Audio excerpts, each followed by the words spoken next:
निष्ठावंतांनी कार्यक्षम ताईसाहेब, 3 टर्मचा विश्वास लाभलेली जनसेविका, कार्यक्षम नगरसेविका सो श्रीदेवीताई जॉन अण्णा फुलारे ताईसाहेब यांना वाढदिवसाच्या लाख लाख शुभेच्छा. शुभेच्छुक विराजदादा फुलारे मित्रपरिवार, एकता मित्रमंडळ, बहुउद्देशीय सामाजिक संस्था, सह्याद्री शॉपिंग सेंटर, जुना एम्प्लॉयमेंट चौक, सोलापूर.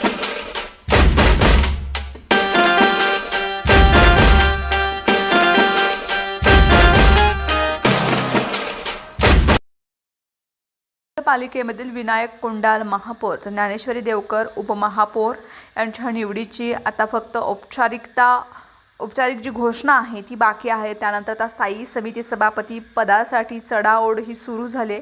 महापालिकेची कोट्यावधींची तिजोरी, विकास कामांची मंजुरी आणि ठेकेदारीवरती नियंत्रण आणि प्रशासनावरती थेट पकड, म्हणूनच स्थायी समिती सभापती म्हणजेच महापालिकेचा खरा कुबेर.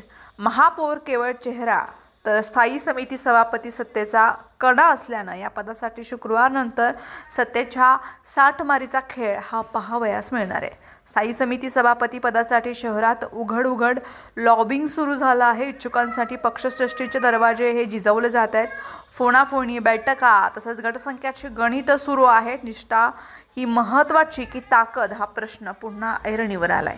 भाजपच्या शहराध्यक्षा रोहिणी तडवळकर यांच्याकडे इच्छुकांची गर्दी वाढत असून निर्णयाची सूत्रे आता त्यांच्या हातात. प्राध्यापक नारायण बनसोडे, आनंद जाधव, राजश्री कणके याही एकवटल्या आहेत.